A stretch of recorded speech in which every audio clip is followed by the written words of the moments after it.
Doctor Prabir Basu ইউটিএসে আপনাকে স্বাগত। নমস্কার। নমস্কার। বেডে লং লাস্টিং কেউ থাকতে চায়। আমার পুরুষ পার্টনার যে আমার মানে কতক্ষণ ইরেক্ট থাকে that is not important, but কতক্ষণ ওনার ইজ্যাকুলেশনটা কন্ট্রোল করতে পারছে that is also very important. আমাদের মাইন্ডে কোনো একটা সেক্স পজিশন নিয়ে উইকনেস থাকে অনেক সময়, ম্যাক্সিমাম লোকে। আর যদি কেউ সেই পজিশনে সেক্স করতে যায়, অন্য পজিশনে কিন্তু লং লাস্ট করছে, কিন্তু এক্স্যাক্ট সেই পজিশনে যখন আসে তখন কিন্তু মানে পড়ে যায় পাতি কথায়। এটা কি মাইন্ডের প্রবলেম? এটা মাইন্ডের প্রবলেম না, এটা কিন্তু বেসিক্যালি ইনফার্টিলিটি। এই জিনিসটা কি? ইনফার্টিলিটি এখন খুব common after 1 year of unprotected sex, মানে কোনো রকম কন্ডম ইউজই করিনি, অথচ আমাদের বাচ্চা আসছে না রেগুলার বেসিসে। বলসের কি কি প্রবলেম হয়? বলসের এই ক্ষেত্রে বলবো খুব মোস্ট কমন প্রবলেম ভ্যারিকোসিল। ধরুন সকালবেলা ভোরবেলা উঠে সাংঘাতিক ব্যথা, বমি, কিছুতেই ব্যথা কমছে না। যখন যারা এমার্জেন্সিতে গেল তখন হাত দিয়ে দেখা যায় টেস্টিসটা ঘুরে আছে। সাইজ বাড়ানোর কি অপারেশন হয়? হাত দিয়ে আমরা যদি দেখি মানে লিগামেন্টের মধ্যে পাওয়া যায়, সেই লিগামেন্টটা কেটে দেওয়া হয়, তাহলে পেনিসটা যে ভেতরে আছে না একটু সামনে হয়ে যায়, কিন্তু তাতে কি হয় একটা ড্যাং ড্যাঙে পেনিস হয়ে যায় সেটা।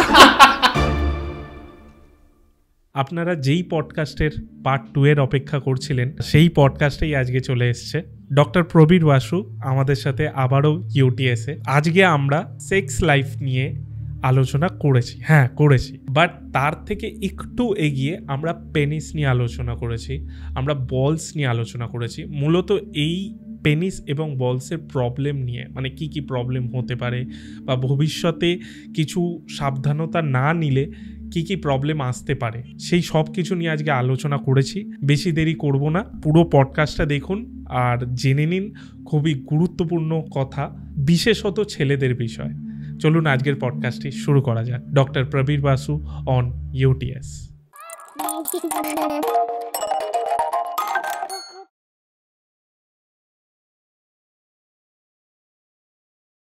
ডক্টর প্রবীর বাসু ইউটিএসে আপনাকে স্বাগত।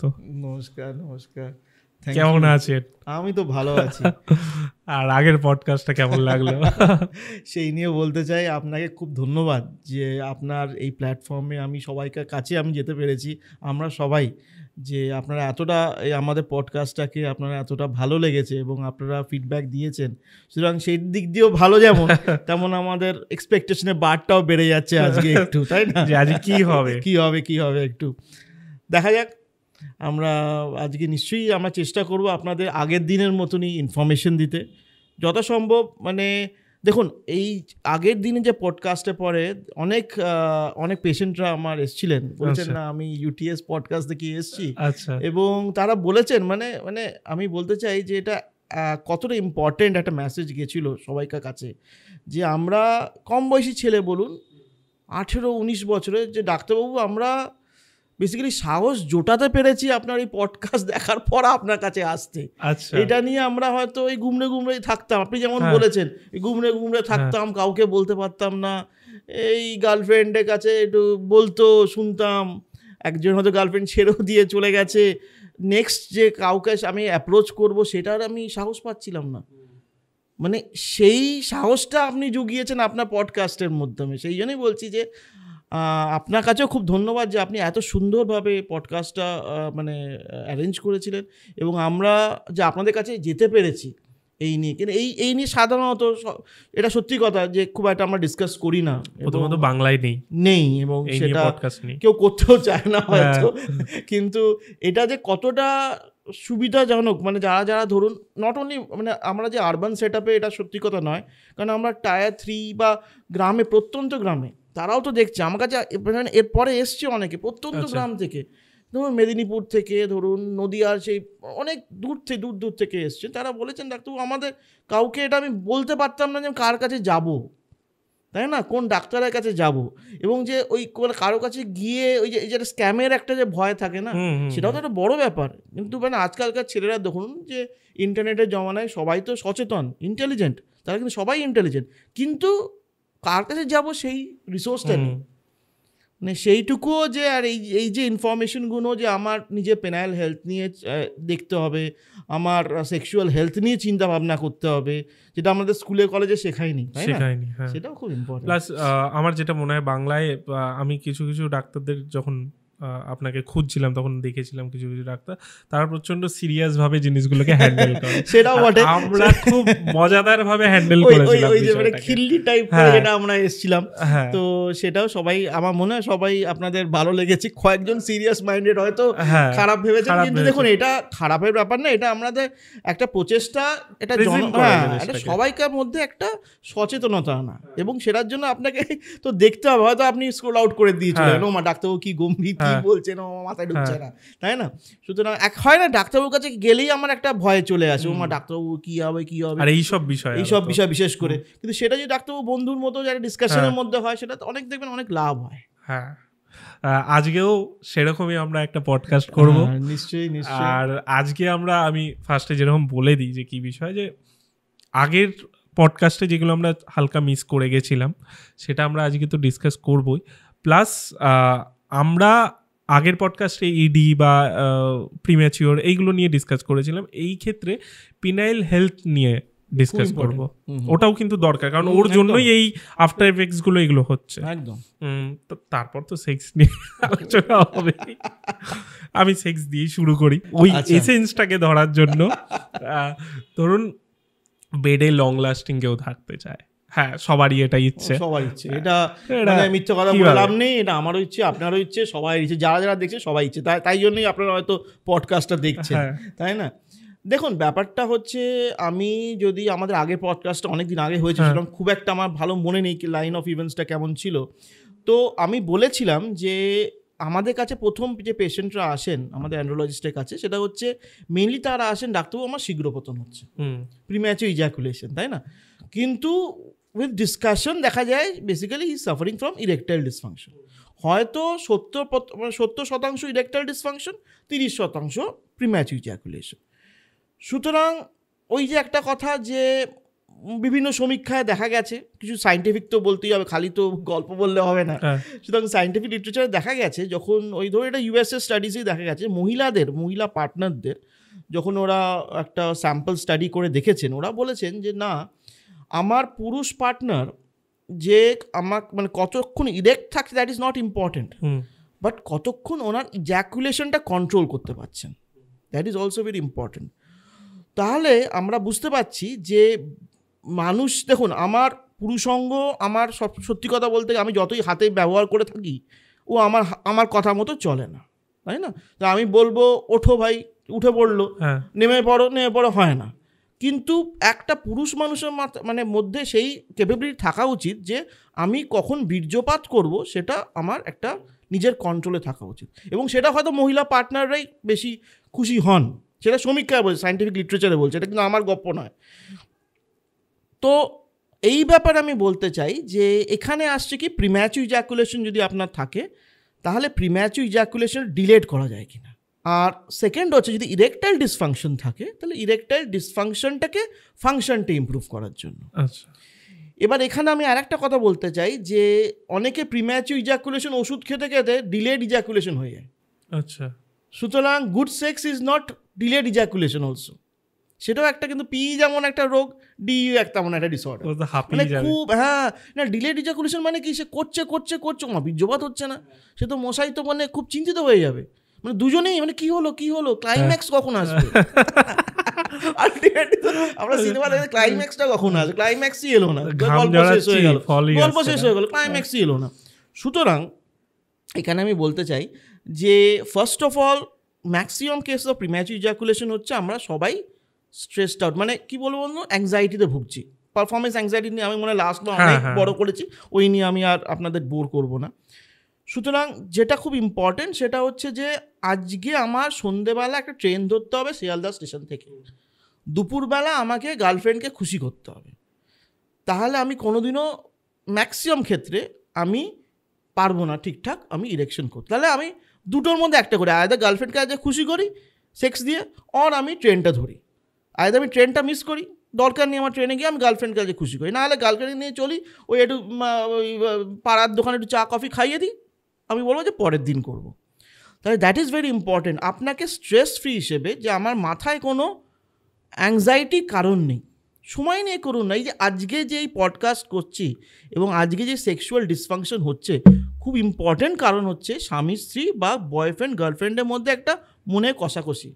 যদি আজকে রিলেশনশিপ ইস্যু না হতো এত কিছু আমরা চিন্তাই করতাম না, এত কিছু ওষুধও বেরোতো না, ফাইজার কোম্পানি ভায়াগ্রাও বের করতো না, এত কিছুই হতো না। সুতরাং মেন্টাল রিল্যাক্সেশন ভেরি ইম্পর্ট্যান্ট।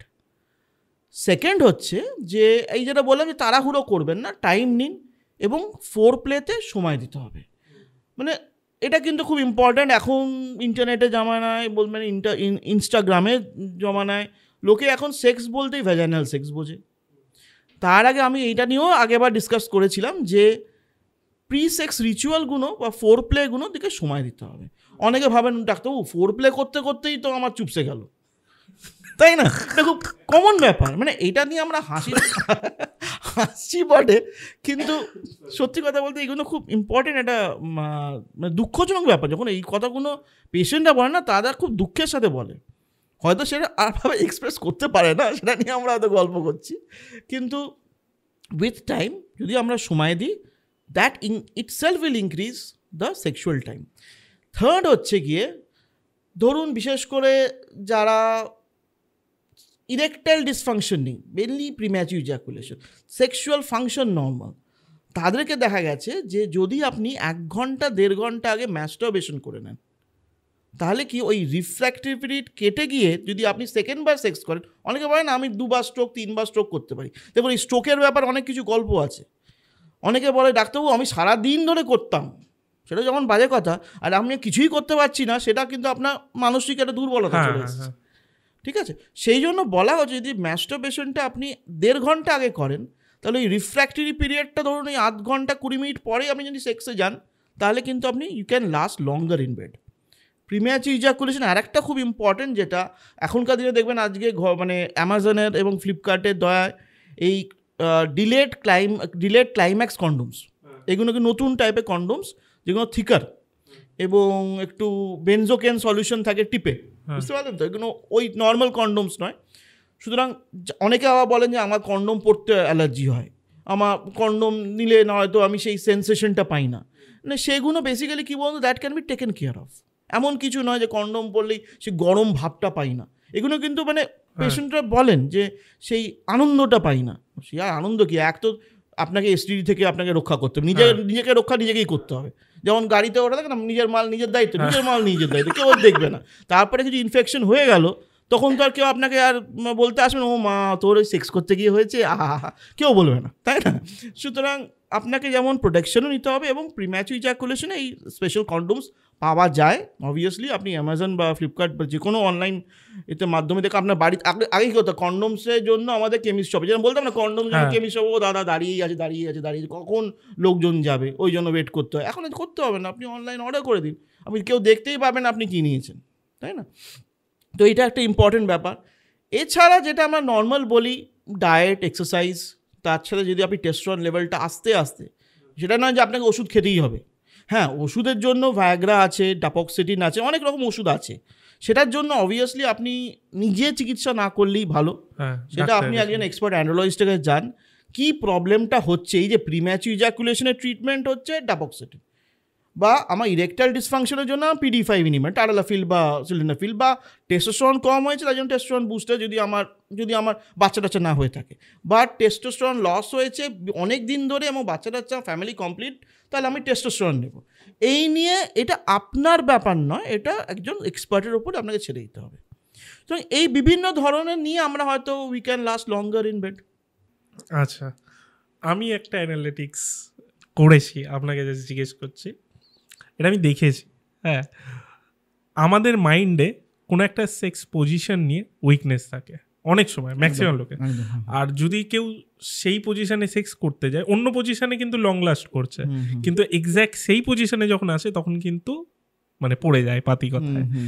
এটা কি মাইন্ডের প্রবলেম? এটা মাইন্ডের প্রবলেম না, এটা কিন্তু বেসিক্যালি সেক্সুয়াল স্টিমুলেশন। এই যে ছেলেদের ধরুন সেক্সে স্টিমুলেট করবার সময়, এখানে আমি একটা খুব ইম্পর্টেন্ট প্রশ্ন বলবো, কারণ হয়তো আমার এই লাইন অফ থট থেকে বেরিয়ে যাবে, যে প্রোন ম্যাস্টারবেশন।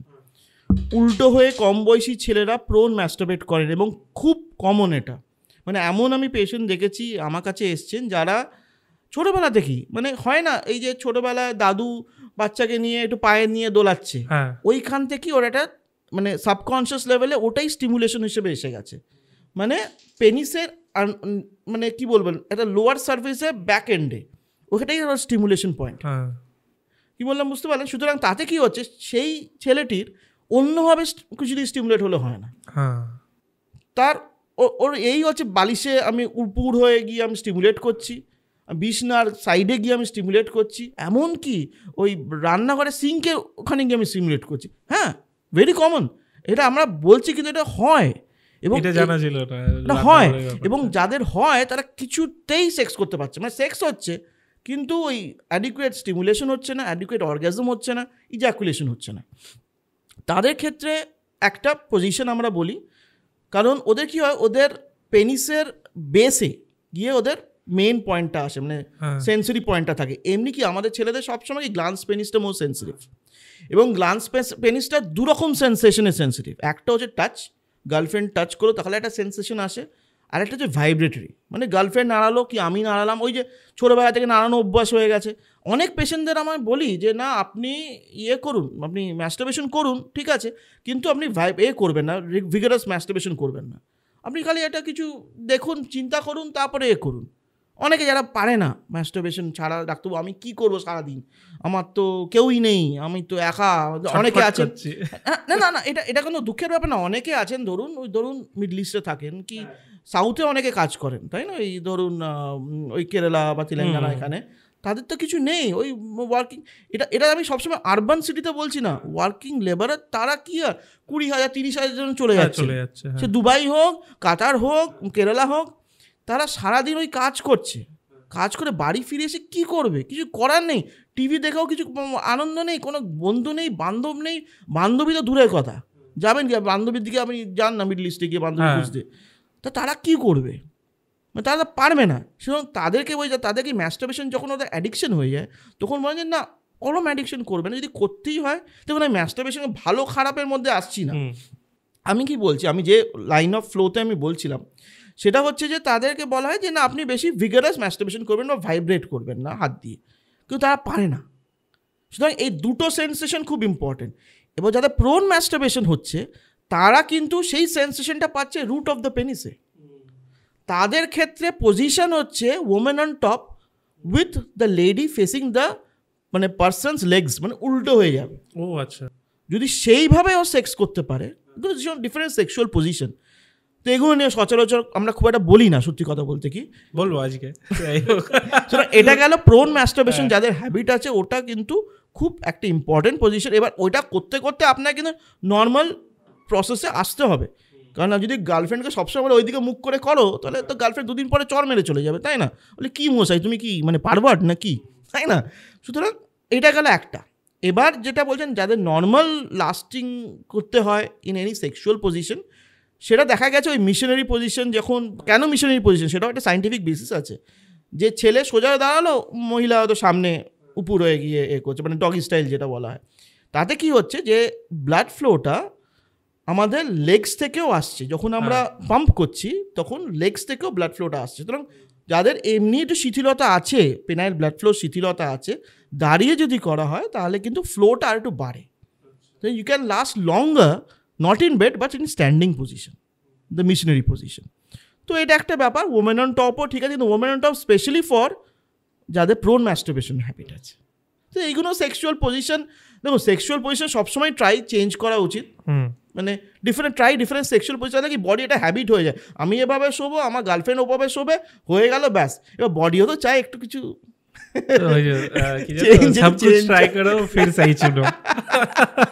সুতরাং ওইটা একটা important factor. Change your sexual position with consultation with, মানে আপনার মানে পার্টনারের সাথে কথা বলো। এই যে পন খারাপ কিন্তু সেটা নয়, আপনি সফট পন আপনার গার্লফ্রেন্ডের সাথে দেখুন। ইনসিকিওর থাকুন যে আপনার ওই হিরোকে দেখে আপনার গার্লফ্রেন্ড চলে যাবে, অবভিয়াসলি সে যাবে না, সে হিরোকে পাবেও না। দেখুন কি পজিশন চেঞ্জ হচ্ছে সেগুলো দেখুন। আমি বলছি না পন দেখে আপনি অ্যাডিক্টেড হন, বাট কীভাবে ভালোভাবে সেক্স আরও উন্নত করা যায়, দুজনের মধ্যে কথা বলেই তো করা যায়, তাই না। এইগুলো হচ্ছে এগুলো মানে খারাপ জিনিসেরও ভালো বের করতে হবে, মানে এই হচ্ছে ব্যাপার, মানে পনেরও ভালো হয়, সেটা হচ্ছে ব্যাপার।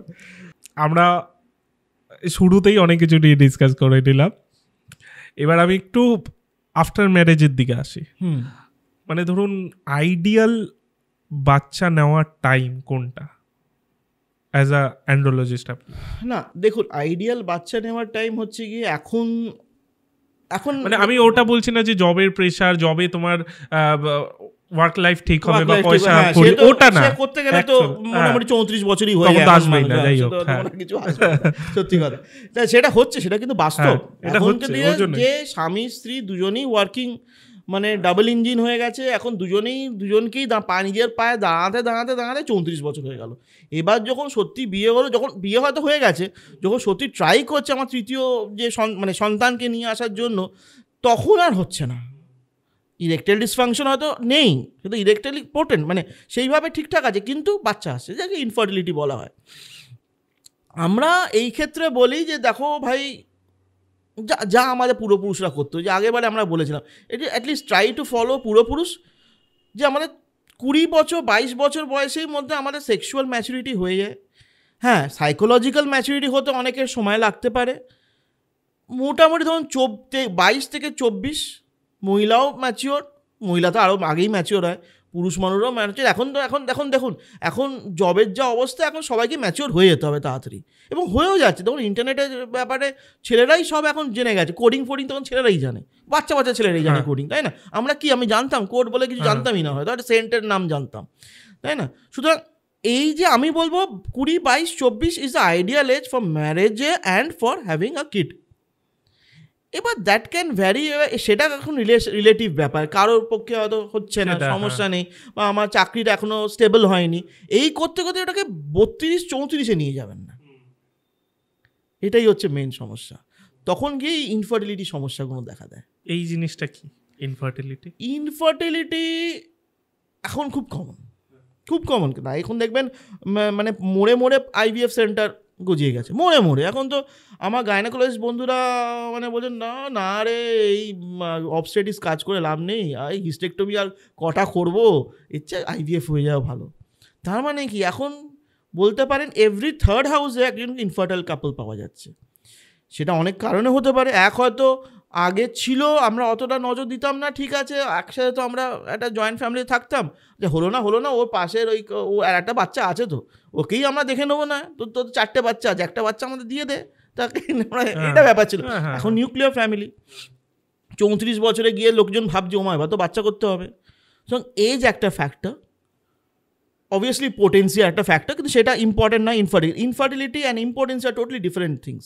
ইরেকটাইল ডিসফাংশন, আমার ইরেকটাইল ফাংশন ঠিক আছে, 34 বছর হয়ে গেছে, 1 বছর ধরে আমি আনপ্রোটেক্টেড সেক্স করছি আমার পার্টনারের সাথে, এটা কিন্তু WHO definition. After 1 year of unprotected sex, মানে কোনো রকম কন্ডোম ইউজই করিনি, বা আমার ফিমেল পার্টনারও কিছু কোন ব্যারিয়ার মেথড ইউজ করেননি, অথচ আমাদের বাচ্চা আসছে না রেগুলার বেসিসে, এইটাই তখন আমরা ইনফার্টিলিটিতে প্রবলেম হয়, বাচ্চা আসছে না। এখন কি হয়, 32-34 লোকে চিন্তা করে, 35-এ গিয়ে 2 বারই প্রেশার চলে আসে। ওইদিকে মহিলার ওপর প্রেশার, কী রে তোর কী হলো, তোর কি কিছু গন্ডগোল আছে, এদিকে ছেলের বাড়ির প্রেশার, তোর কি কিছু গন্ডগোল আছে। এবার দুজনেই তখন ফ্রাস্ট্রেট হয়ে যাচ্ছে, কী করবো, চেষ্টা তো করছি। এটা একটা খুব ইম্পর্ট্যান্ট একটা ইস্যু। তখনই গাইনোকোলজিস্টের প্রথমেই এই ব্যাপারটা গাইনোকোলজিস্টের কাছে যাওয়া হয়। এবং সেই ক্ষেত্রে বলতে চাই যে যারা এখানে প্রথমেই মানে বুঝতে পারছেন যে এই প্রবলেমটা আপনার হচ্ছে, সেই ক্ষেত্রে ফার্টাইল পিরিয়ডের সময় সেক্স করাটা খুব উচিত। এবং সেই ফার্টাইল পিরিয়ডটাই অনেকে জানেন না, দুমদাম করে সেক্স করেছি তাহলে হবে না। কারণ একটা মহিলার ডিম্বকে তাকে কী হয় নাকি, আমাদের শুক্রাণু বেরোচ্ছে, শুক্রাণু থেকে একটা ডিম্বকে গিয়ে ফার্টিলাইজ করছে, এবং ডিম্বকে তো মোটামুটি রেডি হয়ে থাকতে হবে, সে যে গুজে রেডি হয়ে দেয়, বাচ্চা এবার আসছে, আমার পার্টনার আসছে, এবার দুজন মিলে মিলিত হবো। খালি তো বাইরে মিলিত হলে হবে না, ইন্টারনাল ফার্টিলাইজেশনও লাগবে। সেইটা হচ্ছে কখন, ওভিউলেশন টাইমে। মানে আমরা বলি কি একটা পিরিয়ড, তার মধ্যিখানে যতটা আপনি মধ্যিখানে যাবেন তত দ্য লেডি ইজ ফার্টাইল। এখন এই একটা খুব সহজ কনসেপ্টটাই লোকে বোঝে না, এই একটা পিরিয়ড তার মধ্যিখানে। তাহলে সেই অর্থে বলতে হয়, আচ্ছা আপনার ওয়াইফের আগে পিরিয়ড শুরু হলো ধরুন ডে 1, সেখান থেকে 14th ডে থেকে 20 ডে, মানে 14 to 20 ডে হচ্ছে কি আপনার ফার্টাইল পিরিয়ড। তার মধ্যে যদি আপনি 16th ডেতে গিয়ে সেক্স করেন, তাহলে আপনার চান্সেস অফ ফার্টিলাইজেশন বেশি। কারণ ওই সময় ডিম্ব একদম রেডি আছে, না এসো ভাই এবার আমি রেডি আছি তোমার সাথে মিলন হতে, তাহলে ফার্টিলাইজেশন রেটটা বেড়ে যায়। এটাই হচ্ছে ফার্টাইল পিরিয়ডের কনসেপ্ট।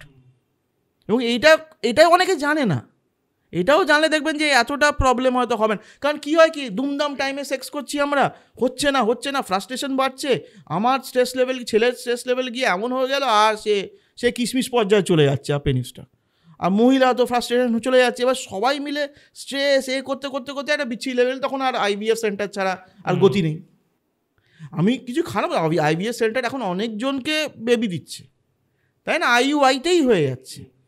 সুতরাং অত দূর না গিয়ে যদি আমরা সাধারণভাবে ব্যাপারটা নিজেদের মধ্যে মিটিয়ে নিই, তাহলে অত কষ্ট করার দরকার নেই, ভোগার দরকার নেই। ভোগান্তির তো শেষ নেই এমনিতেই, তাই না, মানুষের এক্সট্রা ভোগান্তির দরকার নেই। এক্স্যাক্টলি। আপনি বললেন যে ইনফার্টিলিটি মানে আমি ছেলেদের ক্ষেত্রে স্পাম কোয়ালিটি খারাপ বা এরকম, খুব ইম্পর্টেন্ট। এই স্পাম কোয়ালিটি খারাপ কেন হয়?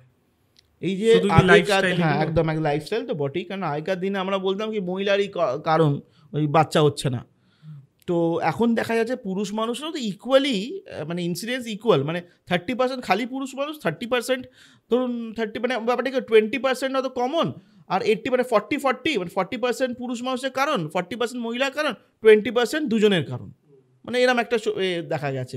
তাহলে পুরুষ মানুষের সিমেন কোয়ালিটিটা আজকে অনেকটা কমে গেছে, এটা সত্যি কথা। ইটস নট দ্যাট আগেকার দিনেও খারাপ ছিল, এখনকার দিনেও খারাপ আছে, এখন লোকে বেশি জানছে তা নয়। হতে পারে বিকজ অফ স্ট্রেস, একটা ইম্পর্টেন্ট, একটা জাঙ্ক ফুড, আমরা খুব জাঙ্ক ফুড খাই, খাওয়া দাওয়া নিয়ে তো আমরা চিন্তিতই নই, সবসময় টিভি দেখছি, টেস্টোস্টেরন লেভেল আমাদের পুরো ডাউন হয়ে যাচ্ছে, কম বয়সেই টেস্টোস্টেরন লেভেল কম। মানে এখনকার দিনে আমি দেখেছি অনেক কম বয়স, ধরুন আমরা বলপার্ক ভ্যালু কী হয় 280 থেকে 900 আপনারা টেস্টোস্টেরন ভ্যালু দেখি, 16 বছর 18 বছর তাই টেস্টোস্টেরন ভ্যালু দেখছি 180 190। কী হয়েছে তোমার? না ডাক্তার আমি তো ঠিক আছি। সে খাওয়া দাওয়া করে একদম মোটা সোটা হয়ে গেছে, তার মানে সে ভুঁড়ি তুলে দেখতে আমার হিসু করতে পেনিসটা কোথায়, এরকম অবস্থা। ইনসুলিন রেজিস্ট্যান্স হয়ে গেছে, প্রি ডায়াবেটিক স্টেটে চলে যাচ্ছে। এবং তাছাড়াও স্ট্রেস লেভেলস তো আছেই, এছাড়া রেডিয়েশন রিস্ক হচ্ছেই, কিন্তু সেগুলো তো আমাদের হাতে নেই। যেগুলো আমাদের হাতে আছে, ভালো খাদ্য খেতে হবে, টাইমে খেতে হবে, এবং টেস্টোস্টেরন লেভেলটাকে ঠিকঠাক রাখতে হবে।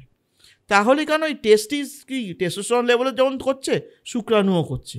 সুতরাং টেস্টিস যদি হেলথ আমরা ঠিক রাখি, তাহলেই আমাদের শুক্রাণু ভালো হবে।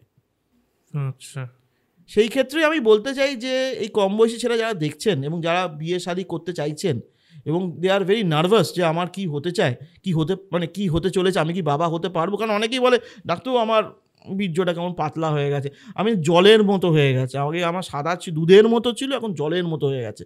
তাদেরকে বলি ভাই তুমি একজন অ্যান্ড্রোলজিস্টকে দেখাও, গাইনোকোলজিস্ট তো তোমার মহিলা পার্টনারকে চিকিৎসা করছে, do a সিমেন analysis.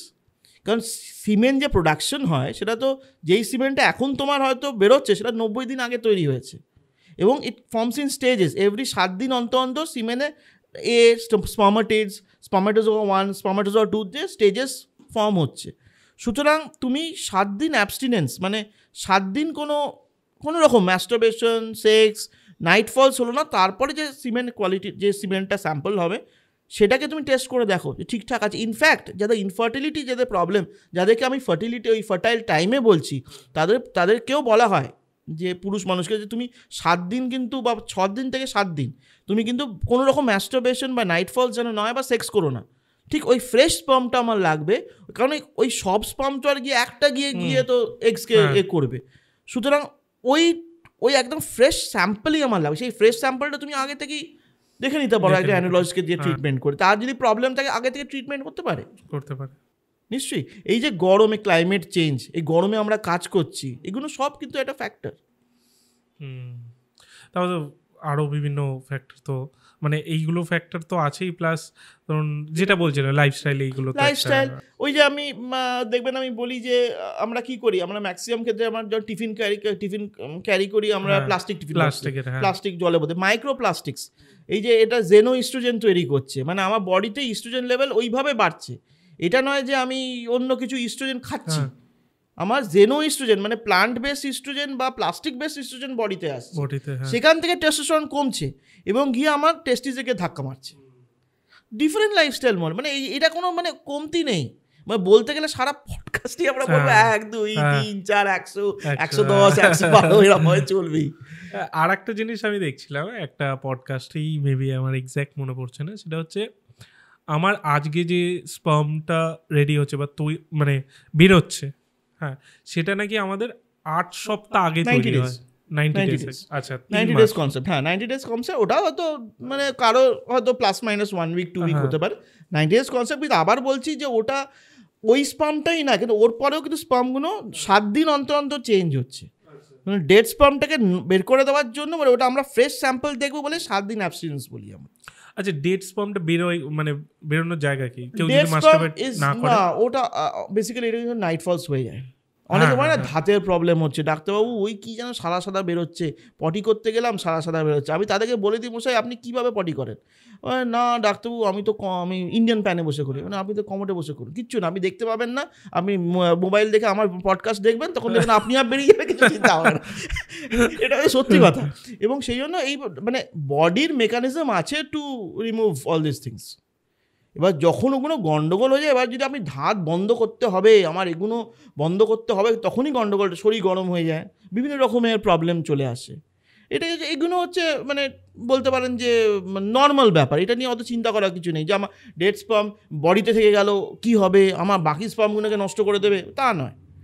Body is on mechanism, ও নিজের মতো ন্যাচারাল মেকানিজম বেরিয়ে যাবে। প্লাস নাইটফলের ক্ষেত্রেও আমি বলি যে নাইটফল মানে অনেকে ভাবে যে কি হচ্ছে রোজ কেন, মানে প্রায় বেশি বেশি কেন হচ্ছে। এটা হচ্ছে একটা গিল্টে মানে ভোগে, মানে কম বয়সী ছেলেরাও ভাবে যে গিল্ট। মা মানে এখনো কিন্তু বাবা মাকেও আমি বলতে চাই, কম বয়সী ছেলেদের যাতে নাইট ফলস হয়, টেক ইট লাইটলি। মানে বা তুই তো ভালো, তুই তো চিন্তা করিস না, আমরা তো ধুয়ে দেবো, তুই আনন্দে পড়াশুনো কর, তুই আর অন্যদিকে ভাবিস না। কী হয় বাচ্চাদের না, যেই নাইট ফলস হলো, বাবা মা কী ভাববে, বা বাড়িতে ভাই বোন আছে বা অন্য কেউ আছে তারা কী ভাববে, এই করতে করতে না সে মানে একটা ফ্রাস্ট্রেশনে চলে যায়। তখন তো ইয়ং এজ, তখন তো আরো বেশি, হ্যাঁ তখন ফ্রাস্ট্রেশনে চলে যায়। কী করবো, ম্যাস্টারবেশন করে ফেলছি, নাইট ফলস হয়ে যাচ্ছে। আরে ভাই এটা তো তোমার সময়, এখানে এখন তো সিক্রেশন হচ্ছে, তুমি তো নর্মাল, অ্যাবনর্মাল না। সেটা বোঝাবার জন্য কিন্তু লোকজন অনেক দূর দূর থেকে আসে। ডাক্তারবাবু সেই তাই, এইটুকু আমি জানলাম। আপনি কিন্তু ওষুধ দেবেন না নাইট ফলসের জন্য, সত্যি কথা। এত দূর থেকে এসে ডাক্তারবাবু একটা কিছু ওষুধ দিন। লোকের এটা প্রবলেম, মানে ওষুধ না দিলে ভাবে ভালো ডাক্তার না। কোথা থেকে এসেছি ডাক্তারবাবু এই নাইট ফলসের জন্য আপনার কাছে একটা কিছু ওষুধ দেবেন? লোকে ভাবে ওষুধ খেলে আমি ঠিক আছি। এটা তো নর্মাল ভাই, এটা তো কিছু করার নেই। এক্স্যাক্টলি। আমি এবার সার্জারির দিকে আসবো। হ্যাঁ, সার্জারি নিয়ে যেগুলো আলোচনা করব আপনাকে বলেছিলাম, বাট তার আগে একটা বিষয় নিয়ে আমি বলি, যেটা অনেকেই ইগনোর করে ম্যাক্সিমাম টাইম, যে পেনিস নিয়ে লোকে সবাই ভাবে, বলস নিয়ে কিন্তু কেউ ভাবে না। বলসের কি কি প্রবলেম হয়? বলসের এই ক্ষেত্রে বলবো খুব মোস্ট কমন প্রবলেম হচ্ছে কি ভ্যারিকোসিল। আচ্ছা, মানে টেস্টিসের ভেন্সের প্রবলেম এটা। এবং এটা এখনকার দিনে বেশি দেখা যাচ্ছে কেন, তখনও তো আগে আমাদের পূর্বপুরুষদেরও টেস্টিস ছিল, পূর্বপুরুষদের টেস্টিসে ভেন ছিল, তাদের কি ভ্যারিকোসিল হতো না? হতো নিশ্চয়ই, অতটা কমন ছিল না। কেন? যে এই দেখা যাচ্ছে কার মধ্যে যারা এই কম বয়সের ছেলেরা পটিতে খুব চাপ দেয়, পটিতে চাপ দিচ্ছে তাতে কী হচ্ছে, ওই চাপটা কিন্তু ওই স্ক্রোটামের দিকেও যাচ্ছে, গ্রয়েন স্ক্রোটামের দিকে। হার্নিয়া হচ্ছে না, কিন্তু ভেন্সগুলো ফুলছে, সেটা একটা ওর আগে থেকেই প্রিডিসপোজিং ফ্যাক্টর আছে। এবার সে অতটা না মানে কি বলবেন, ও যখন সাইকেল চালাচ্ছে বা এখন মোটা মোটা বাইক চালাচ্ছে, কেটিএম পেটিএম বড় বড় বাইক চালাচ্ছে, দুমদাম আওয়াজ হচ্ছে, কেউ কিন্তু আন্ডারওয়্যার পরছে না। কেন জানি না, এখনকার দিনে আমি অনেক কম বয়সী ছেলেদের বলছি কেন আন্ডারওয়্যার পরতে চায় না। সেটা হয়তো ভাবে আন্ডারওয়্যার পরলে আমার হয়তো বিচি ছোটো হয়ে যাবে, বলস ছোটো হয়ে যাবে, পেনিস ছোটো হয়ে যাবে। এটা খুব কমন, মানে এটা হয়তো জিমের এটা একটা ট্র্যাডিশন হয়ে গেছে, ভাই তুমি আন্ডারওয়্যার পরবে না, তুমি পেনিস বেঁকে যাবে। অনেকের মধ্যে এটা আছে কনসেপ্ট, টাইট আন্ডারওয়্যার পরলে পেনিস বেঁকে যায়, টাইট আন্ডারওয়্যার পরলে বিচি ছোটো হয়ে যায়, তো 2 দিন পরে বাচ্চা হবে না, ভুলভাল কনসেপ্ট। তারা ডেড লিফট করছে, তারা হেভি ওয়েট লিফটিং করছে। এখন তো কম বয়সী ছেলেরাও এখন জিমে যাচ্ছে সবাই, ঠিক আছে, খুব ভালো জিনিস, জিমে যাওয়াটা খুবই ভালো। কিন্তু কেউ ওই টাইট আন্ডারওয়্যার পরবে না, কেউ কম্প্রেশন ওই বাইক সাপোর্ট পরবে না, স্ক্রোটাল সাপোর্টটা পরবে না। তাদেরকে বলি ভাই তুমি যদি এই জিনিসটা করতে না, আজকে তোমার এই অবস্থা হতো না। আমি একটা কথা সবাইকে বলি, তুমি ভাই একটু আয়নার সামনে গিয়ে দাঁড়াও, মাঝে মাঝে একটু নিচের দিকেও তাকাও, খালি নিচের দিকে হাত দিও না, তাকাও, দেখো তোমার লেফট টেস্টিসটা রাইট টেস্টিসটা খুব নিচে, যদি খুব নিচে হয় তখন তুমি হাত দিয়ে দেখো টেস্টিস দেবো রগ ফিলিং আসছে কিনা। তা হয় ইউ আর সাফারিং ফ্রম ভ্যারিকোসেল, এখনই সচেতন হয়ে যাও, মানে অ্যান্ড্রোলজিস্টের কাছে যাও। এবার বলো আমি কার কাছে যাবো ডাক্তারবাবু, তো জানি না কার কাছে যাবো।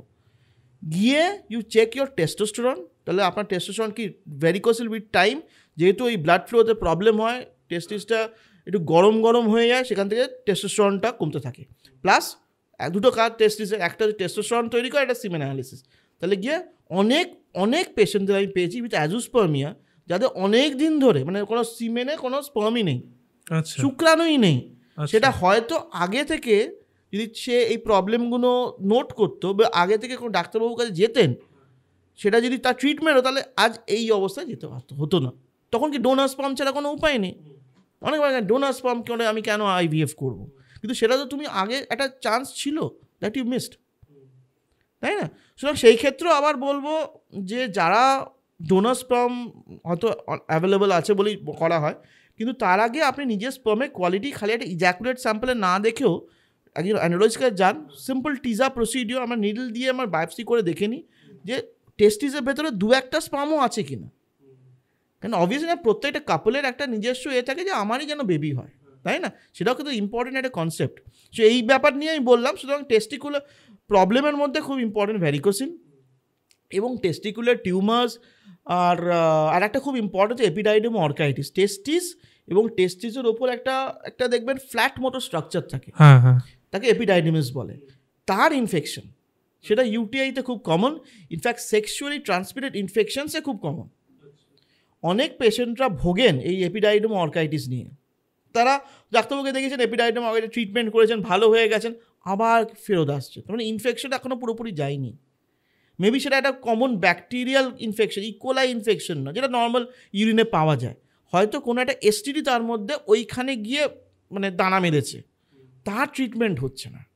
সুতরাং ইম্পর্টেন্ট মধ্যে অবভিয়াসলি আমরা যেটা আমি টেস্টিকুলার টিউমার এখন খুব আনকমন। কারণ এখন মানে লোকজন অনেক সবাই আমরা বলেই এখন চান করবার সময় 7 দিনের মধ্যে একবার একটু মানে ওখানে একটু হাত দিয়ে ঘষে নেয়, টেস্টিকুলার সেলফ এক্সামিনেশন।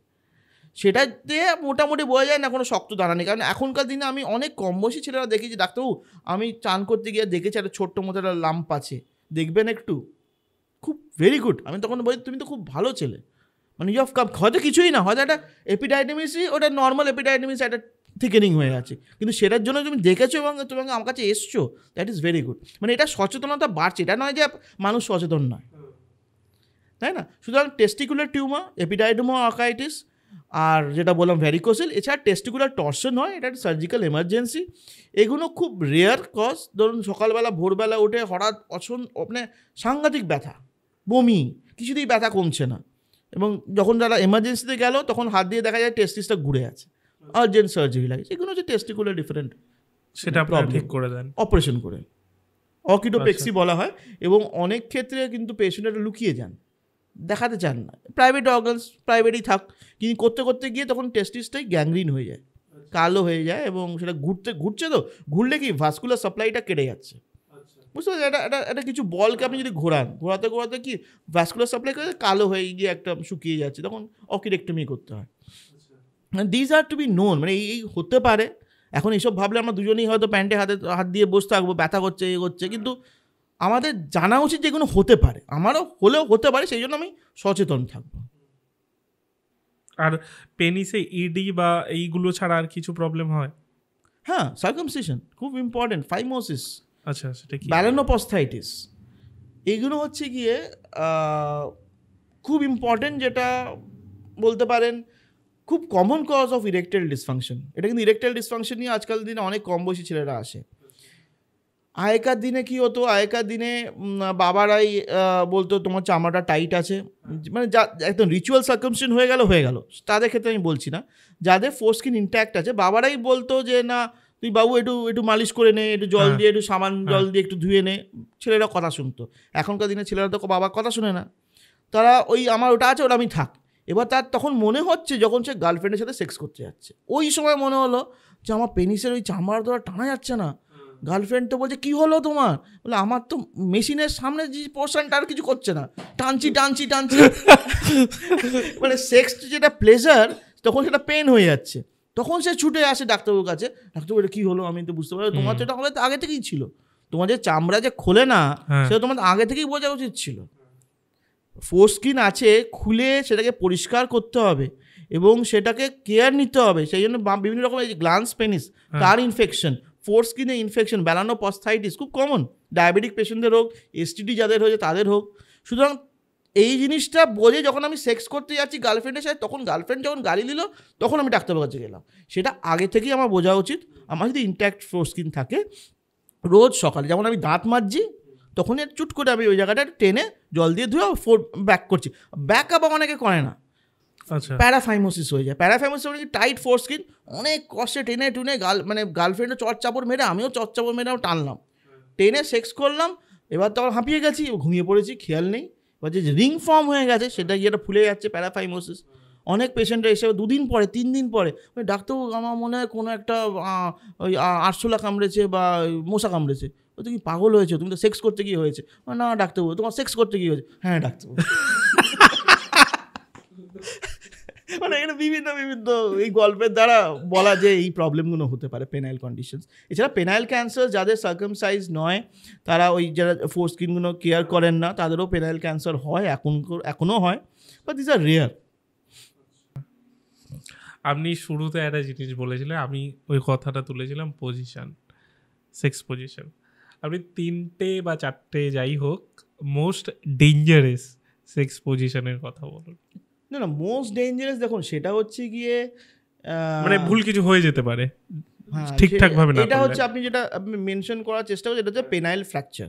হ্যাঁ, পেনিস শক্ত হয়ে আছে, গার্লফ্রেন্ড ওটাকে নিয়ে নাড়ানাড়ি করছে, এবার সামহাও গিয়ে মটকে দিল, হয়ে গেল কেস গন্ডগোল। তখন কি হলো, ব্লিডিং শুরু হয়ে গেল, পেনিসটা ফুলে ঢোল, ব্যথা, কার কাছে যাবো, ওই সেই ডাক্তারবাবুর কাছে গিয়ে এসে মশা কামড়েছে গিয়ে করতে হবে, গল্পটা শোনাতে হবে। সুতরাং পেনিস পজিশন হচ্ছে, যদি ওমেন অন টপ হয়, same thing, women on top মানে পুরোপুরি ইরেক্ট না হয়েও খুব মানে গার্লফ্রেন্ড আমার ওপর চড়ে খুব বাম্পিং করছে, বুঝতে পারলেন তো, মানে আমার পেনিসে কত নিতে পারবে, হ্যাঁ আমার পেনিসে অত, মানে যতই ইরেক্ট হোক, মানে তার একটা ক্ষমতা আছে, সেটা নিয়ে যদি কেউ মানে ছেলে খেলা করে ওই বাচ্চা ছেলেটাকে নিয়ে, তাহলে তো সেটা ফ্র্যাকচার হবেই। তো ওমেন অন টপ পজিশনে কিন্তু পেনাইল ফ্র্যাকচার খুব কমন। কিন্তু খালি ওমেন অন টপ, সব ওমেন অন টপে কি খারাপ হয় না, ওটা মিসহ্যান্ডলিং যদি হয়, মানে ওইটাকে দিয়ে মোচড় দেওয়া করা, অনেকে করে কিন্তু মোচড় দিয়ে করছি আমি কতটা বেন্ড হচ্ছে, পেনাইল ফ্র্যাকচার, টক করে আওয়াজ হয়ে গেল, অসহ্যটা ব্যথা হয়ে গেল, আওয়াজটা যখন বললেন আমার এখানে মনে হলো কি যেটা হলো এক্স্যাক্টলি টক করে আওয়াজ না হলেও কিন্তু আমরা ওই টক করে আওয়াজ হয়েছিল না, প্রথমে তো বলে ডাক্তারবাবু মশা কামড়েছে, হ্যাঁ তারপরে বলে আচ্ছা তুমি সেক্স করেছিলে, না মশা কামড়েছে, সেক্স করেছিলে, না ডাক্তারবাবু কেউ আমার টিপে দিয়েছে, বলে তুমি সেক্স করার সময় টক করে আওয়াজ হয়েছে, হ্যাঁ ডাক্তার টক করে আওয়াজ হয়েছিল, ব্যাস হয়ে গেল পেনাইল ফ্র্যাকচার। যখন বললেন আমি মানে গা পা মানে কেমন হয়ে উঠলো, পুরো এডি এফেক্ট হবে, বাপরে কিছু না হয়েই আমাদের মনে হলো হয়ে গেল, বাপরে ফিল করেছিস, মানে যারা শুনছে তারাও ফিল করবে, মানে আপনি যখন বললে টক করে আওয়াজ আমি এরকম হয়ে গেছি। এবার বলে দেবে ডাক্তার টক করে আওয়াজটা খুব দারুণ ছিল, টক করে আওয়াজ। যাই হোক, এবার টক করে আওয়াজ যেটা না হয় তার জন্য একটা সেফটি বিষয় আমি জিজ্ঞেস করি, যেটা আপনি বললেন যে গাড়িতে চড়ে আন্ডারওয়্যার পরছে না বা এরকম কিছু, তো কোন ধরনের আন্ডারওয়্যার পরা উচিত ছেলেদের? মানে একটা হয় প্যান্ট টাইপের, কি বলে ওটাকে, নাম ভুলে গেছি। না আন্ডারওয়্যার বলতে সে আন্ডারওয়্যার যা ইচ্ছে পরতে পারে, মানে যেটাতে সে কমফোর্টেবল। কেউ বলে আমার ব্রিফে, কেউ বলে আমার ওই কাটিংয়ের আমার সুবিধে, কেউ বলে আমার ওই প্যান্ট।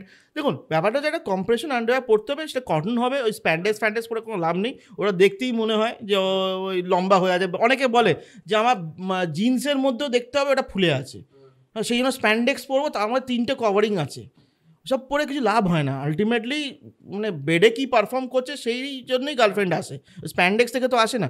তাতে কি হয় যে আমি সেই আন্ডারওয়্যার পরে ওটাই তো আমার ভাল লাগছে, জিন্সের মধ্যে জিন্সও ছাড়ছি না 5 দিন, স্প্যান্ডেক্স আন্ডারও 5 দিন ছাড়ছি না, এই করতে করতেই তো আমার ইনফেকশনগুলো হচ্ছে, ফাঙ্গাল ইনফেকশন হোক যাই হোক, মানে এইগুলো বলবো কটন আন্ডারওয়্যার রেগুলার কাচুন ধোন, ব্যাস নর্মাল ব্যাপার, নর্মাল জিনিস নর্মালভাবেই রাখাটা উচিত। আচ্ছা, দ্বিতীয় প্রশ্ন আছে আজকে, আমাদের কি নিচের চুল ট্রিম করা বা ছাঁটা উচিত? হ্যাঁ, এটা খুব ইম্পর্টেন্ট কোয়েশ্চেন, মানে ট্রিমিং, বল ট্রিমিং এগুলো করা উচিত কিনা। যারা ধরুন এই যে ফর এক্সাম্পল যারা রেগুলার সেক্সুয়াল অ্যাক্টিভিটি করছেন, এবং তাদের ক্ষেত্রে আমি বলবো যে এক হচ্ছে অনেকে পেনাইল সাইজ নিয়ে চিন্তিত থাকেন, তাদের ক্ষেত্রে আমার বলা যে যদি আমি নিচের জায়গাটা ট্রিমিং করি তাহলে দেখবেন একটা সিউডো এফেক্ট হয় যে আমার পেনাইল সাইজটা অতটা ছোট নয় যতটা আমরা ভাবছি। এটা এক। সেকেন্ড হচ্ছে এই যে ধরুন ঘাম, সারাদিন ঘাম টাম নিয়ে থাকছি, তারপরে সেক্সুয়াল ফাংশন পরে তারপরে আমরা অত দেখি না সত্যি কথা বলতে কি, সুতরাং সেই ক্ষেত্রে এসটিডির চান্সও কিন্তু কমে যায়। সুতরাং হাইজিন মানে বিলো দ্য বেল্ট হাইজিনের মধ্যে কিন্তু ম্যানস্কেপিংটা খুব ইম্পর্টেন্ট। আচ্ছা, আমরা আগে কি দেখতাম ওই অনিল কাপুরের মতো যত চুল হবে তত আমার ছেলে ম্যানলিনেসটা বাড়বে, কিন্তু এখনকার দিনে কিন্তু কনসেপ্টই চেঞ্জ হয়ে গেছে। দেখবেন ওয়েস্টার্নে এখন সবাই বলে ক্লিন শেভেন থাকো, মানে ম্যানস্কেপ করো। ম্যানস্কেপটা খালি ওপরের পোর্শন ম্যানস্কেপ না, আমাদের নিচের পোর্শনও করতে পারলে ভালো। মানে এটা কি মানে রেজার দিয়ে না ট্রিমার দিয়ে? ট্রিমার আছে, রেজার করে কাট, ওগুলো কি বলুন তো, যারা বিশেষ করে ডায়াবেটিক যদি কোনো মতো একটা কাট হয়ে যায় ওই অংশে, তাহলে ওই ইনফেকশন কিন্তু সাধারণত সারে না। বিশেষ করে ভাবো না পেনিসে যদি কোনো মতো একটা কাট হয়ে যায়, কি একটা অন্ডকোষে কাটে, তো বেটার এখন ট্রিমার তো বিভিন্ন ধরনের ঘাসের মতো ছোট ছোট রাখবি, একদম ক্লিন দরকার নেই। এর পরের কোয়েশ্চেনটা আমি ভাবছি এটার জন্য হয়তো দর্শক ওয়েট করছে, সাইজ বাড়ানোর কি অপারেশন হয়? না, এটা সত্যি কথা বলতে কি সাইজ অনেকেই বলে ডাক্তারবাবু আমার তো পেনিসটা ছোট, মানে এবার আসছে পেনিস সাইজটা কি, সত্যি কথা বলতে এবং সেই সাইজটা কি বাড়ানো যায় কি না। সাইজ বাড়ানো অপারেশন হয়, হ্যাঁ হয়। সেই ক্ষেত্রে বেসিক্যালি ওই ফ্যাটি টিস্যু, অনেক সময় তলপেটের চর্বি দিয়ে অ্যাডিপোজ টিস্যুটা একটু লাগিয়ে দেওয়া হয়, চিপকে দেওয়া হয়। কি এখনকার দিনে যেটা খুব ভালো এখন বেরিয়েছে সেটা হচ্ছে বোটক্স ফিলার্স দেওয়া হয়, বোটক্স ইনজেকশন, যেমন মহিলারা ঠোঁটে দেন তেমন পেনিসেও দেওয়া হয়।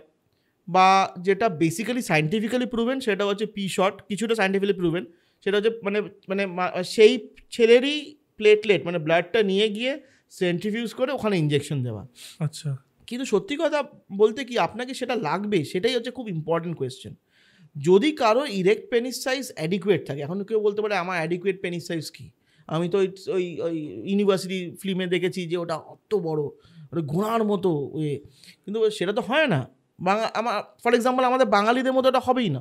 যদি কারো একজনের থাকে দ্যাট ইজ আলাদা ব্যাপার, সে আমাদের মধ্যে ঋত্বিক রোশন কেউ থাকতেই পারে, তাই না? সুতরাং ওই ধরুন মোটামুটি ইরেক্ট পেনিস সাইজ 5 ইঞ্চিস, তাকে বাড়াবার জন্য এত কিছু হ্যাঙ্গাম করার দরকার নেই, সত্যি কথা বলতে কি। এবার অনেকে বলেন ডাক্তারবাবু পেনাইল ইমপ্লান্ট দিন, পেনাইল ইমপ্লান্ট কী হচ্ছে, ওই যারা আমরা যখন ইউনিভার্সিটি সিনেমাগুলো দেখি তারা হয়তো পেনাইল ইমপ্লান্ট দিয়েই সেক্স করছে, কারণ তাদের কাজটাই ওইটা, তারা খাচ্ছে দাচ্ছে ঘুরে বেড়াচ্ছে ওই কারণের জন্য। আমরা তো তা করছি না, আমাদের তো কাজ আছে মশাই। সুতরাং পেনাইল ইমপ্লান্টটা কিন্তু এটা খুব important concept. Penile implant is a treatment for erectile dysfunction.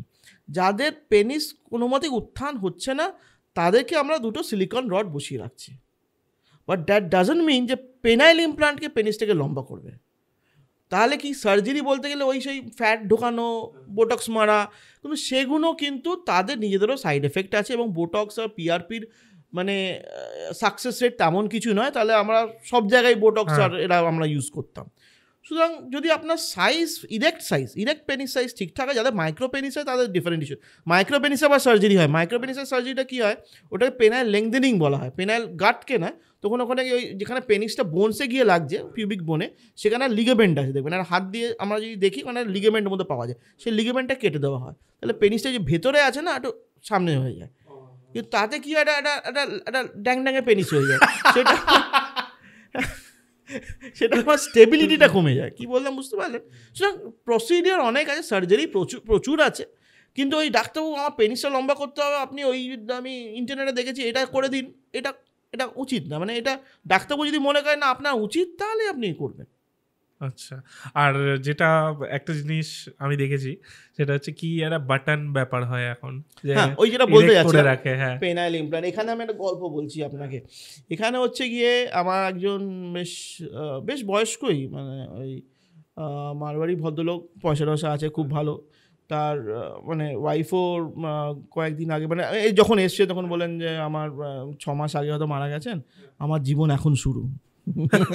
আমি তো ভাবলাম দুঃখ করলাম, ও ভেরি সরি। না না ডাক্তারবাবু, এখন আমার জীবন, এখন আবি মেরা টাইম শুরু হয়। তো আমি থাইল্যান্ডে গেছিলাম, তো আমার খুব শখ ছিল। থাইল্যান্ডে গিয়ে সেক্স করতে গিয়ে তো মশাই কিছুই করতে পারছি না। আমার তো নিচেটা কিছুই নড়ছেই না, এরকম কিছু একটা করুন। দুবার গেছি, জানেন তো, টিকিট কেটে গেছি থাইল্যান্ডে, এত শুনেছি, এত ভালো লেগেছে, কিন্তু আমার দুবারই আমি হতাশ হয়ে চলে এসেছি। তো কি করব? আমি তখন বললাম, যখন এটা যেটা পেনাইল ইমপ্লান্ট আমরা যেটা করা হয় সেটা হচ্ছে গিয়ে যেটা ইন্ডিয়ান পেনাইল ইমপ্লান্ট, যেটা সব মোস্ট কমন,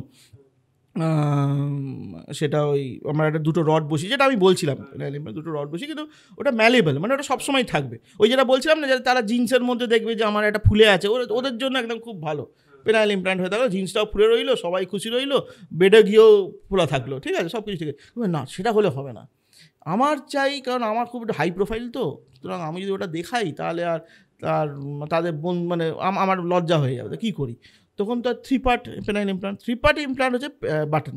এটা কিন্তু বড় সার্জারি, এটা কিন্তু খরচা সাপেক্ষ বড় সার্জারি, কারণ আপনার পেট কেটে একটা রিজার্ভার ঢুকবে, আপনার অন্ডকোষের জায়গাটা কেটে আর একটা মেশিন ঢুকবে, এবং আবার দুটো পেনাইল ইমপ্লান্ট ঢুকবে। তখন কী হবে, আপনি থাইল্যান্ডে গেলেন আপনার সঙ্গিনীর সাথে, মানে সঙ্গিনীর কাছে গেলেন, তখন ও হয়তো বুঝতে পারলো না, আপনি একটু অন্ডকোষের একটা বাটন টিপে দিলেন, কি ওকে বলে অন্ডকোষে হাত দাও, ওর টিপে দিল, খারাপ হয়ে গেল। মানে লোকে বুঝতেই পারলো না একটা যন্ত্র অটোমেটিক রোবটের মতো কাজ করছে, কিন্তু নর্মাল ওই শিথিল অবস্থা, টিপলেই একদম তরতাজা। সেটা হচ্ছে 3 পার্ট পেনাইল ইমপ্লান্ট। সুতরাং এটাই একটা বাটন সিস্টেম যেটা করা আছে। ওটা হলে একদম বাটন দেবো, কাজ একদম একদম পুরো রোবটের মতো কাজ করবে একদম।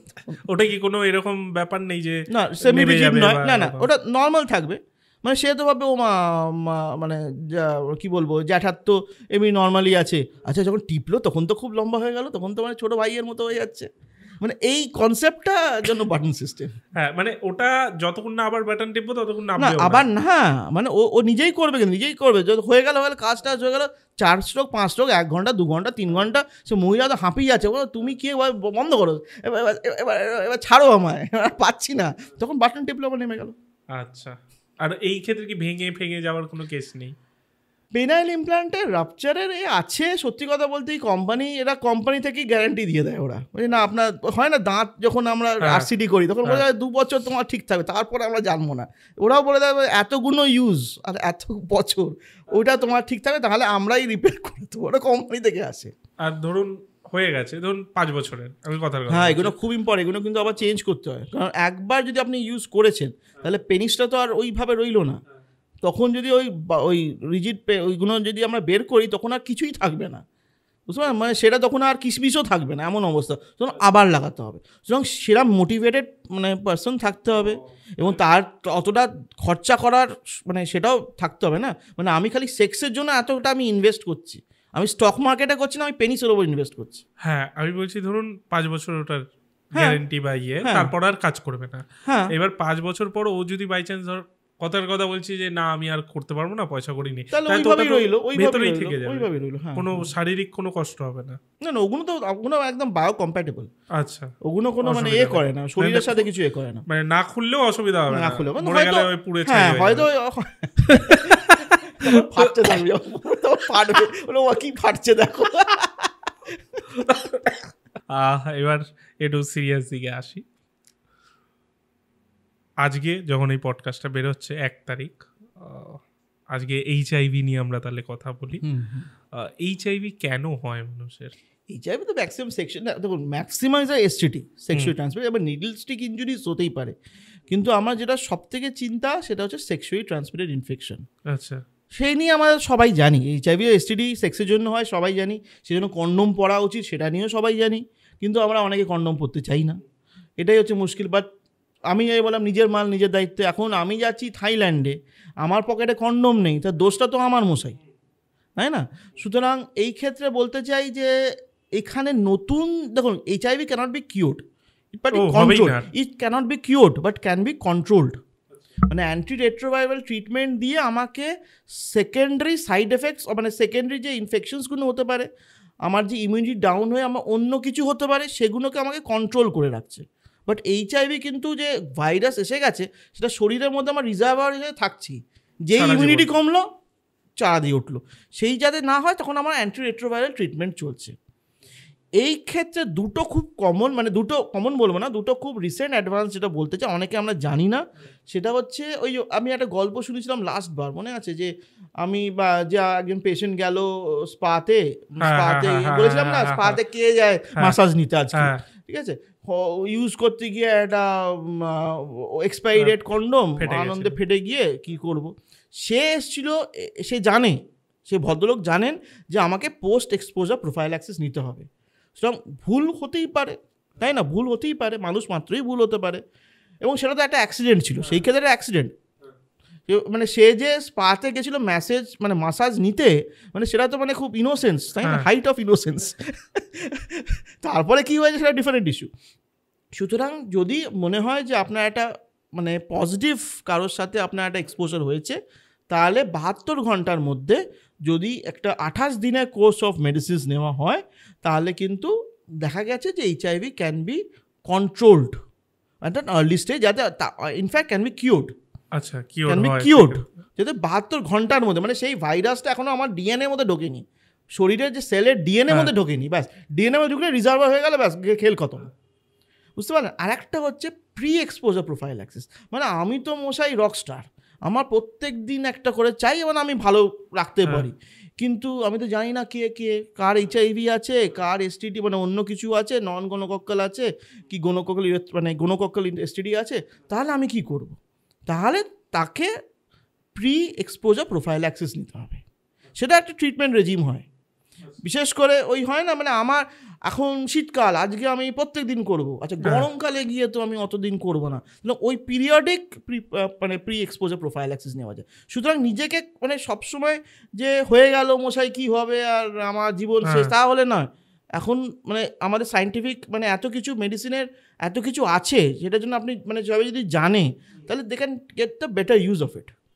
এ তো নয় যে আমার মশাই থাইল্যান্ডই যাবো না মশাই সেই ভয়, তা না, যান, কিন্তু আপনার হাতে অনেক কিছু অপশনস আছে। আচ্ছা, আমি জাস্ট জিজ্ঞেস করবো, অনেক জায়গায় ইউটিউবে মানুষ পাবে, বাট এই পডকাস্ট যখন দেখছি আমি সেটার জন্য জিজ্ঞেস করছি যে HIV হলে, কারো হয়ে গেছে, তাহলে মানে কি কি হতে পারে তার লাইফে? সেকেন্ডারি ইনফেকশন, HIV তো মানুষকে মারে না, HIVর জন্য ইমিউনিটি এত ডাউন হয়ে যায়, স্যার চেস্ট ইনফেকশনস হয়ে যায়, বিভিন্ন রকম ইনফেকশন, ব্লাড ডিসঅর্ডার্স হয়ে যায়, সেকেন্ডারি ইনফেকশনসে মানুষ মরে যায়, এবং সেই ইনফেকশনগুলো হয়তো তাকে কিছু করতোই না, মানে এমন অদ্ভুত অদ্ভুত ব্যাকটেরিয়ার নাম হয়তো কেউ শোনেইনি, সেটা হয়ে গেল একটা এই চেস্ট ইনফেকশন হয়ে গেল, মরে গেল।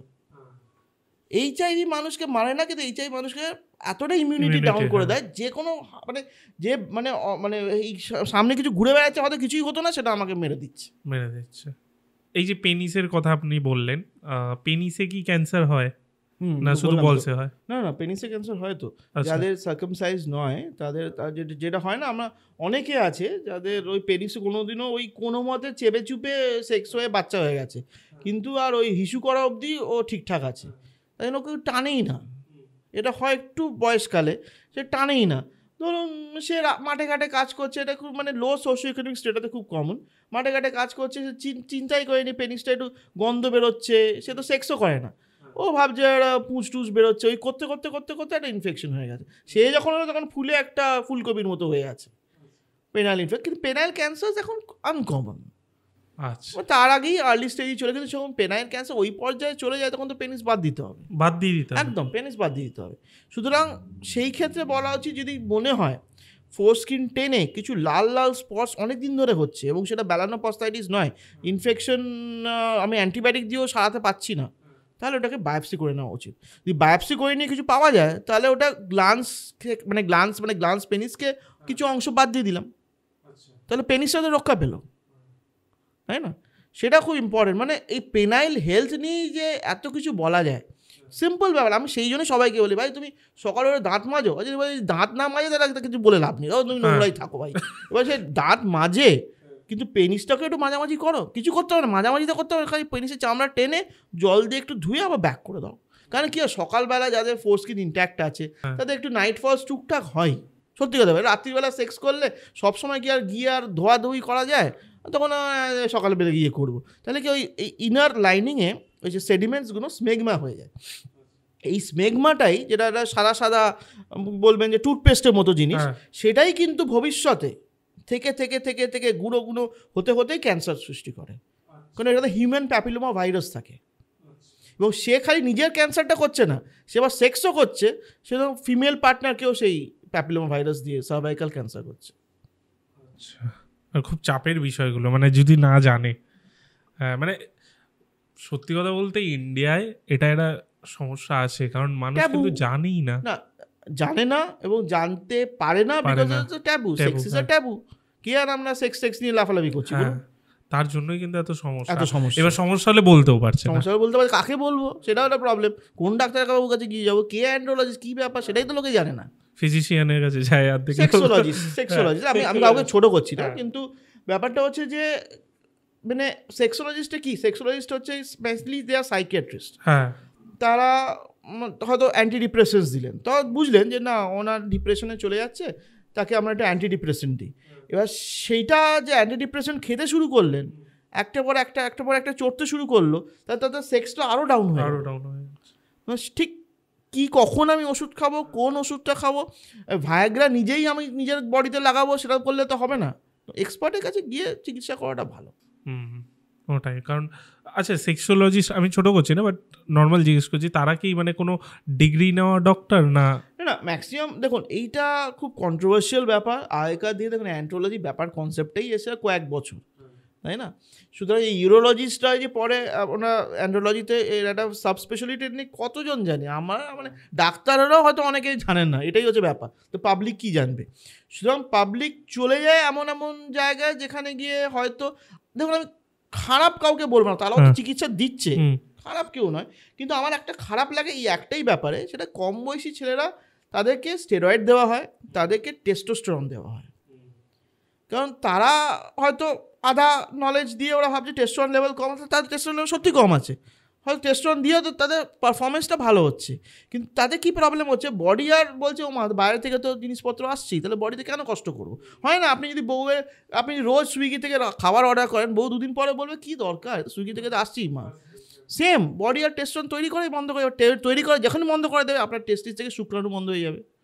সে যখন মানে যে যখন বেবি করতে যাচ্ছে সে আর বাচ্চা আসছে না, এমনি সবই ঠিক আছে, টেস্টোস্টেরন ডিপেন্ডেন্টও ঠিক আছে, তাও চলছে, কিন্তু ওইটাই প্রবলেম। সুতরাং এইগুলো আমি বলবো যে আদারওয়াইজ কারোর কাছে তো যেতেই হবে, যেহেতু নিজের মধ্যে থাকলে আর হবে না, তাই না? নিজের মধ্যে থাকলে বেসিক্যালি কিছুই হবে না। আর টেস্টোস্টেরন নিয়ে কথা উঠলো যখন, এটা দিয়ে আমরা শেষ করি যে টেস্টোস্টেরন বুস্ট মানে ন্যাচারালি বুস্ট, নট ট্যাবলেটকে, উপায় কি, আর কি কি ভুলের কারণে টেস্টোস্টেরন ডাউন হয়?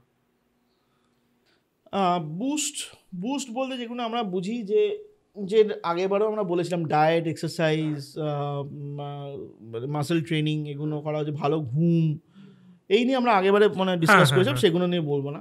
খাবারের মধ্যে বলতে পারেন সুপার ফুডস কী হতে পারে। সুপার ফুডসে বলতে যেগুলো আমরা সাধারণত জানি না, আমরা জানি কলা খেলে টেস্টোস্টেরন বাড়ে, আমরা জানি ওই নাটস সিডস খেলে বাড়ে, আমরা জানি চিকেন ব্রেস্ট খেলে বাড়ে, লিন মিট চিকেন ব্রেস্ট খেলে বাড়ে।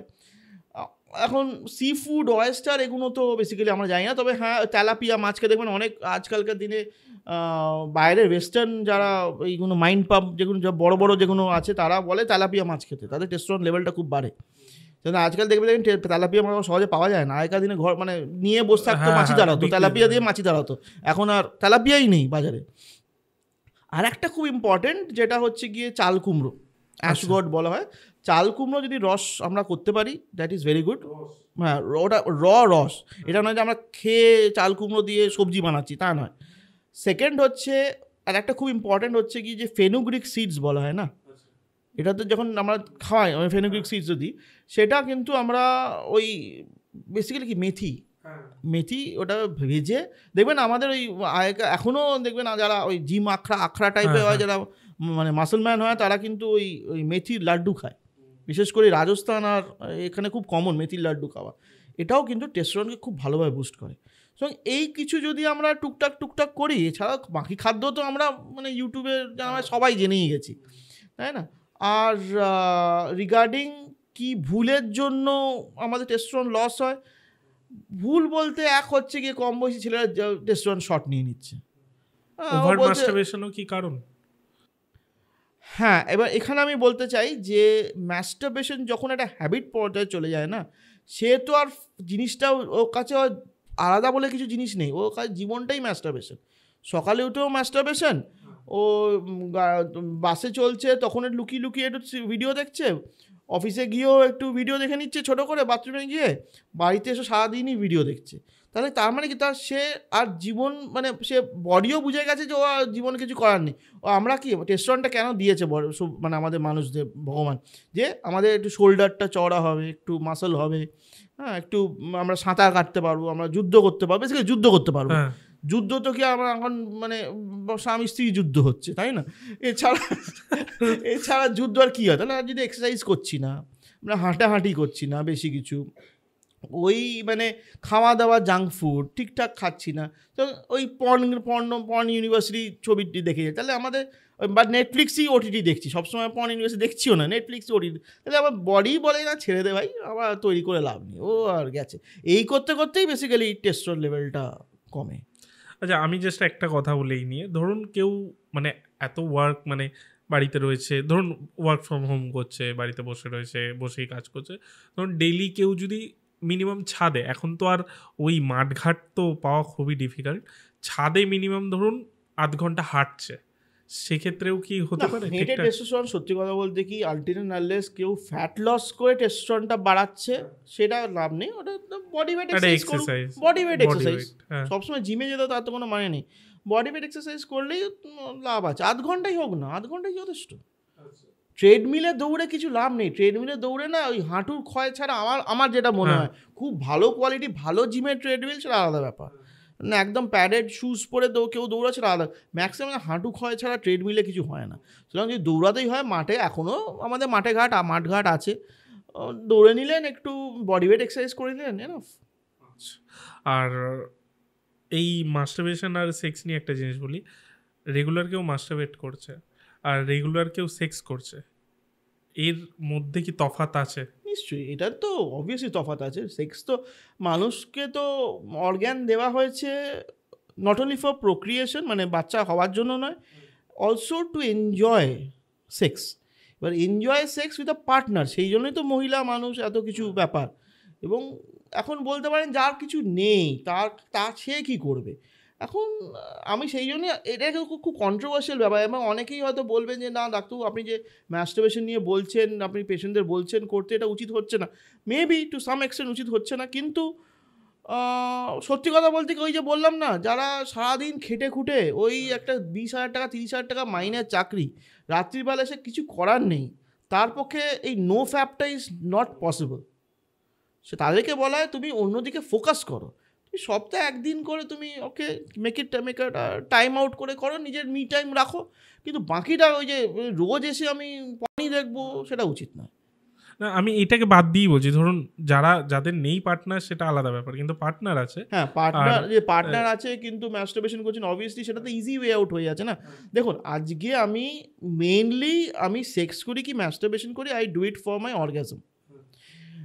এখন আমার নিজের যদি ইচ্ছা না থাকে, আমি অন্যের ইচ্ছার জন্য আমি কতদিন টানতে পারবো, তাই না? অন্য ইচ্ছার জন্য বেশি দিন টানতে পারবো না, সেই মোটিভেশন থাকবে না, নিজের জন্য আমার মোটিভেশন থাকবে। এবং সেটা যদি ইজি ওয়ে আউট হয়ে যায়, কারণ অর্গাজম মানে কি আমার একটা ফিল গুড হরমোনস আসছে, যে সারাদিন আমি মানে বসের চাটা মানে বস চেটে ছুটে রাগ করে দিল, তারপরে বাসে উঠলাম কন্ডাক্টরও চেটে দিচ্ছে, মানে এমন অবস্থা, মানে এত দুর্দিন এসছে, বাড়িতে এসে তো বাড়ির মানে মহিলাও ছেড়ে দিচ্ছে, সবাই ছেড়ে দিচ্ছে, তাহলে আমার আর কী করে রইল? তখন আমাকে একটা ফিল গুডের জন্য একটা স্ট্রেস রিলিফ চাই। এবার স্ট্রেস রিলিফ করতে করতে গেট হ্যাবিচুয়েটেড টু ম্যাস্টারবেশন, তখন it gets an easy way out. অত কষ্ট কেন করবো? এটা তো 5 মিনিটের মধ্যে হয়ে যাচ্ছে, 2 মিনিটের মধ্যে হয়ে যাচ্ছে, তাহলে অতক্ষণ আমি কষ্ট করতে আর চাই? এই জিনিসটা যখন কনসেপ্ট চলে আসে তখনই প্রবলেম। আর এটা খুব কমন ব্যাপার, এটা কিন্তু ঘরে ঘরে আছে, সত্যি কথা বলতে। সুতরাং এইটাই বলা উচিত যে মানে বেসিক্যালি ওই হচ্ছে ব্যাপার, যে আপনার ফোকাসটা কী। আপনার ফোকাস যদি হয় যে না ভালোভাবে থাকবো, সবাইকেই নিয়ে থাকবো, তাহলে maybe once a while okay give a me time, কিন্তু ফোকাস অন সেক্স। বুঝলি? শেষ প্রশ্ন অ্যাবাউট প্রস্টেট, আমরা প্রস্টেটকে কিভাবে ঠিক রাখবো যাতে প্রস্টেট ক্যান্সার এইসব না হয়? হ্যাঁ, ব্যাপারটা হচ্ছে প্রস্টেট নিয়ে, এই যেমন আমরা পেনিস নিয়ে ওই দেখি খুব একটা আমরা সচেতন নই, আমরা পেনিস নিয়ে ভাবি কিন্তু সচেতন নেই, দেখি অন্য পেনিস দেখি, নিজেদের পেনিস দেখি। ঠিক তেমনই প্রস্টেট নিয়ে আমরা হয়তো ওই খবরের কাগজে দেখছি এই ট্রিটমেন্ট বেরিয়েছে, ওই ট্রিটমেন্ট বেরিয়েছে, কিন্তু আমাদের প্রস্টেটের জন্য যে কিছু আমার 40 বছর হয়ে গেছে এবং এখনকার দিনে বিকজ আমাদের নেক্সট জেনারেশন মানে আমাদের আগের জেনারেশন মানে আমাদের বাবা জ্যাঠা কাকা তারা বিকজ দে আর মানে এখনকার দিনে লাইফ এক্সপেক্টেন্সি হচ্ছে 85-90, তাদের প্রস্টেট ইস্যুস হচ্ছেই। তাহলে আমরা জানি যে আমাদের প্রস্টেট ইস্যু আমাদের ভবিষ্যতে হতে চলেছে, তাহলে আপনার প্রস্টেট চেক করাটা খুব ইম্পর্টেন্ট ব্যাপার। প্রস্টেট ক্যান্সার এখনকার দিনে অতটা র্যাম্প্যান্ট নয়, কারণ এক সে আমরা যদি কিন্তু ইউরিনে কিছু প্রবলেম হয় আমরা একটা ইউরোলজিস্টের কাছে সবসময় চলে যাই।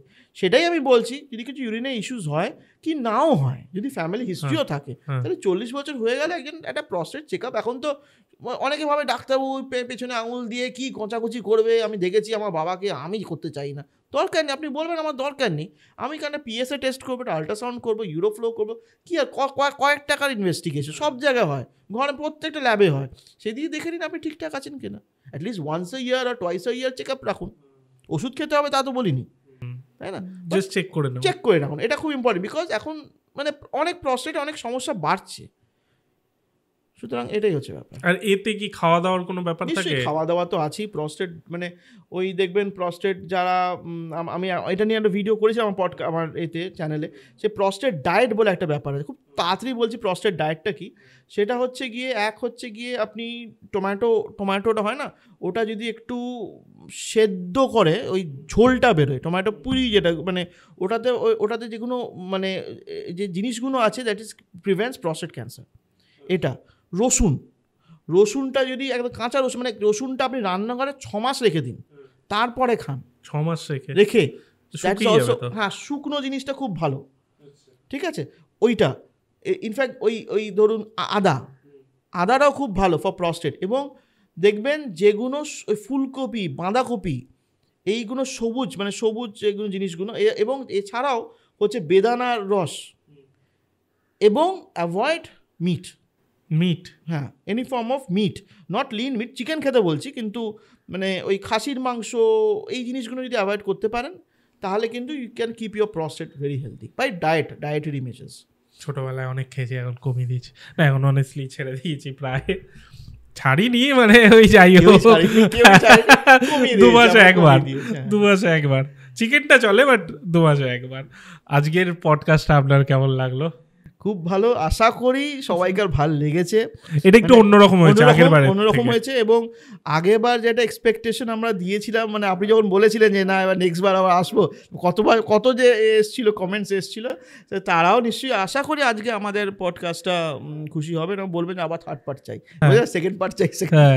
না সত্যি মানে একটা স্টেপ না এগোলে, আমি একই জিনিস নিয়ে কত বলবো, আগের বার তো বলেই দিলাম একই জিনিস, তো ওর জন্য আমি একটা স্টেপ এগিয়ে এবার, হ্যাঁ ওই জন্য আপনারা আগেরটা গুলো দেখুন, ওটা দরকার হলে আগেরটা দেখুন, আরেকবার দেখে রিভাইজ হয়ে যাবে। আর এটা হচ্ছে তার পরের স্টেপ। এর পরের স্টেপে কি আপনাদের জানতে ইচ্ছা হচ্ছে সেটা কমেন্টে আসতে হবে।